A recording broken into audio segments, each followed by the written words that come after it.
नमस्कार दोस्तों, this is Mithun Shukla. Welcome to my YouTube channel sigma acumen. पिछले लेक्चर में हम कंज्यूमर प्राइस इंडेक्स की बात कर चुके थे और आज हम होलसेल प्राइस इंडेक्स की बात कर रहे होंगे। तो चलिए शुरू। डब्ल्यूपीआई क्या होता है? Wholesale price index measure the price change in wholesale market और where goods are traded in bulk. जहाँ पे गुड्स जो है बल्क में ट्रेड की जाती है वहीं पे डब्ल्यूपीआई मेजर किया जाता है। और जैसे हम देखेंगे इसे इकोनॉमिक एडवाइजर और डीपीआईआईटी यानी department for promotion of industry and internal trade द्वारा पब्लिश किया जाता है। मिनिस्ट्री ऑफ कॉमर्स के अंतर्गत में अंडर में ये काम करते हैं दोनों, और इसे मंथली पब्लिश किया जाता है।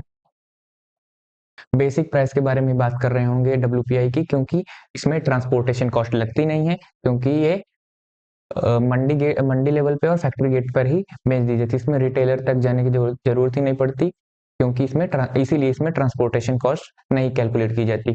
और इसकी सबसे बड़ी स्पेशलिटी मैं बता दूं, इसमें सर्विसेज नहीं आती, इसमें सिर्फ गुड्स आते हैं, क्योंकि होलसेल में सर्विसेज नहीं बेची जाती, सिर्फ गुड्स बेचे जाते हैं। देखेंगे WPI commodities are divided into three categories या थ्री ग्रुप्स। पहला है आपका primary articles like agriculture commodities and minerals, fuels and power और मैन्युफैक्चर्ड गुड्स। और इसका वेट आप याद कर लीजिए, वेट है 22.6%, 13.15% और 64.23% आपका मैन्युफैक्चर गुड्स है, जो कि सबसे ज्यादा कवर करता है आपकी मार्केट। डब्ल्यूपीआई में, डब्ल्यूपीआई कमोडिटीज में सबसे ज्यादा मार्केट मैन्युफैक्चर गुड कवर कर रहा है। It publish monthly by office of economic advice, ये मैं आपको पीछे बता चुका हूँ। तो चलिए आगे बढ़ते हैं। अब आगे हमने डब्ल्यूपीआई समझ लिया है, अब हम जीडीपी डिफ्लेटर समझेंगे। It is a ratio of nominal GDP and real GDP. The ratio of nominal GDP is called GDP deflator, इसी को जीडीपी डिफ्लेटर बोलते हैं। अब इसको एग्जांपल से हम समझेंगे कि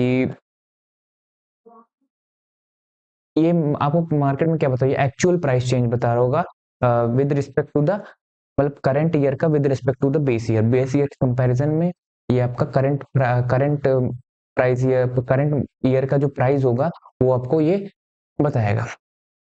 तो चलिए इस जीडीपी डिफ्लेटर को समझने के लिए हम एग्जांपल लेते हैं कि मार्केट में या हमारी इकोनॉमी में सिर्फ एक ही गुड प्रोड्यूस हुआ है जिसका नाम है वीट।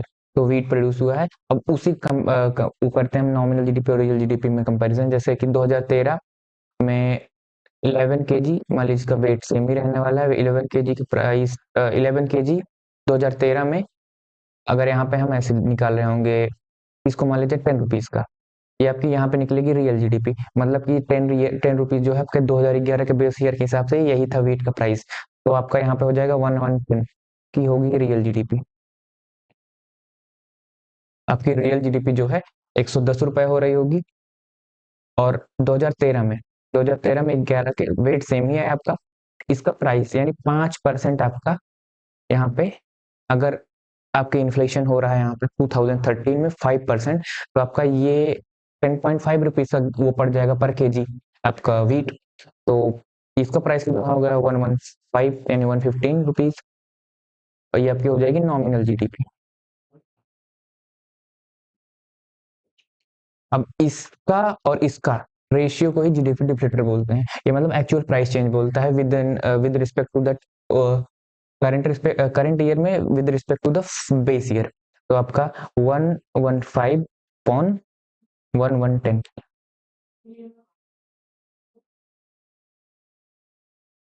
आपका ये आ रहा होगा आपका जीडीपी डिफ्लेटर। मतलब आपका इतना जीडीपी डिफ्लेटर, मतलब इतनी महंगाई बढ़ी है उस ईयर के कंपैरिजन में, वो एक पर्टिकुलर गुड को लेकर, क्योंकि हम लोग यहाँ पे छोटे लेवल पे कैलकुलेट कर रहे हैं तो आपको समझाने के लिए, बाकी बहुत बड़े लेवल पे कैलकुलेट किया जाता है। और ये एनओसो, नेशनल स्टैटिस्टिकल ऑफिस द्वारा पब्लिश किया जाता है क्वार्टरली। ये इसका फॉर्मूला होता है, यही हमने कैलकुलेट किया था। 115 जो था नॉमिनल जीडीपी हमारा आया था, और रियल जीडीपी था 1110। इसको आप डिवाइड करेंगे तो आपका 1.05 आएगा। यही आपका जीडीपी डिफ्लेटर होगा। मतलब इतनी महंगाई 2011 से 2013 के बीच में बढ़ी उस गुड को लेके। और मैं आपको अभी यहाँ बता रहा हूँ basic difference between CPI, WPI and GDP deflator. अब ये क्या होती है, अब जैसे हम डब्ल्यूपीआई की बात कर रहे होंगे, डब्ल्यूपीआई में आप सिर्फ गुड्स का ट्रेड करते हैं, ना कि सर्विसेज का, इसीलिए इसमें जो सर्विसेज में इन्फ्लेशन आता है वो कैलकुलेट नहीं की जाती। समझे आप? जैसे कि हम सीपीआई में करते हैं, सीपीआई में हम goods and services, in fact GDP deflator में भी हम दोनों करते हैं। इसमें दोनों में सर्विसेज की इन्फ्लेशन और सर्विसेज दोनों कैलकुलेट की जाती है। अब जैसे मैंने आपको पहले ही बता दिया था, डब्ल्यूपीआई में सर्विसेज इंक्लूड नहीं की जाती, तो इसमें उसका इन्फ्लेशन भी इंक्लूड नहीं किया जाता।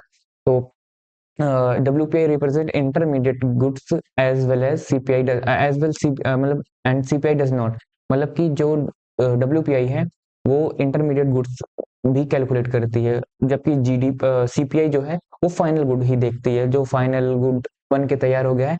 मतलब कि कैपिटल गुड वगैरह के बारे में ये बात नहीं कर रही होगी, फिजिकल कैपिटल गुड्स जो है, बट WPI उसके बारे में भी बात करती है, जो किसी चीज को बनने में हेल्प कर रहे होते हैं, जो जिस प्रकार के गुड्स वो इंक्लूड करती है अपने मेजरमेंट में।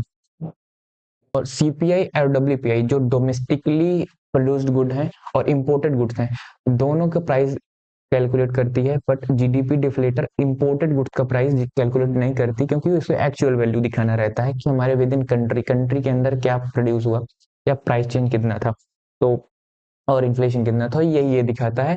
इसलिए जीडीपी डिफ्लेटर में हम जो इंपोर्टेड गुड्स हैं उसके प्राइस को कैलकुलेट नहीं कर रहे होते। द वेट्स आर, जो सीपीआई और डब्ल्यूपीआई है उसमें जो वेट्स है वो कांस्टेंट रहता है जब तक till the base year is gets revise, जब तक कि उसका बेस ईयर यानी जो अभी माना गया होगा, जैसे 2000 सीपीआई के लिए है आपका 2011, वो अब रिवाइज नहीं हो जाता, तो तब तक के लिए हमको कांस्टेंट ही वेट रखना पड़ता है, जबकि जीडीपी डिफ्लेटर में ऐसा नहीं है, ईयर के हिसाब से जीडीपी डिफ्लेटर में वेट चेंज हो जाते हैं।